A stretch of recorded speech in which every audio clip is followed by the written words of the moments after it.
দীর্ঘ প্রতীক্ষার অবসান। রায়গঞ্জের কলেজপাড়া বাজারে উদ্বোধন হলো সংকটমোচন ধামের।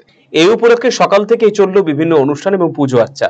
বজরংবলী এবং ভোলেনাথের প্রাণ প্রতিষ্ঠা এবং বিশেষ পুজোর আয়োজন করা হয়।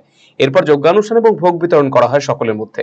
মন্দির কমিটির সভাপতি সুবীর শাহ বলেন, এখানে সংকটমোচন ধামের উদ্বোধন করা হলো এদিন। একই সাথে বজরংবলী এবং ভোলেনাথের প্রাণ প্রতিষ্ঠা করা হলো।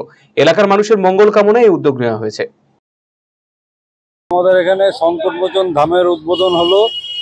আর কালী মন্দির তো আমাদের আগেই ছিল, আর আমাদের ভোলেনাথের প্রাণ প্রতিষ্ঠা এই অনুষ্ঠানটা আজকে আমাদের এখানে সম্পন্ন হলো।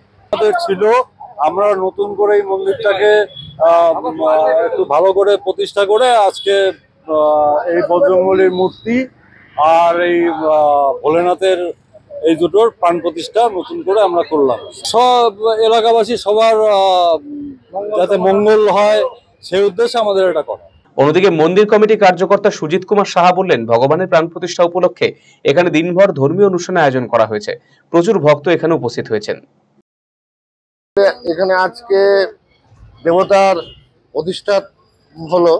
আজকে বাবার এখানে সংকটমোচন মন্দিরের উদ্বোধন হলো। সে প্রাণ প্রতিষ্ঠা উদ্বোধন হলো। সকাল থেকেই আজকে কটায় 9টায় শুরু হয়েছে। হ্যাঁ, সকাল 9টার থেকে এই এতক্ষণে তাও যজ্ঞ অনুষ্ঠান এখনো শেষ হয়নি। যজ্ঞ অনুষ্ঠানের পরে ভোগ আরতি সবার মধ্যে বিহিত হবে।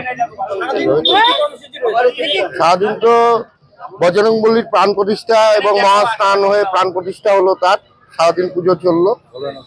ভোলেনাথেরও হলো, বিতরণ হবে একটু পর থেকেই ভোগ বিতরণ শুরু হয়ে যাবে। রায়গঞ্জবাসীদের জন্য সুখবর। যারা দীর্ঘদিন ধরে পেটের সমস্যায় ভুগছেন তাদের জন্য রায়গঞ্জ দিশারিতে আসছেন ব্যাঙ্গালোরের প্রখ্যাত গ্যাস্ট্রোএন্টারোলজিস্ট ডাক্তার ইরশাদ আলী HMD DNB। এখন থেকে প্রতি মাসে নির্দিষ্ট দিনে ডাক্তারবাবুকে দেখাতে আজই যোগাযোগ করুন দিশারি হেলথ কেয়ার উকিলপাড়া রায়গঞ্জ শাখায়।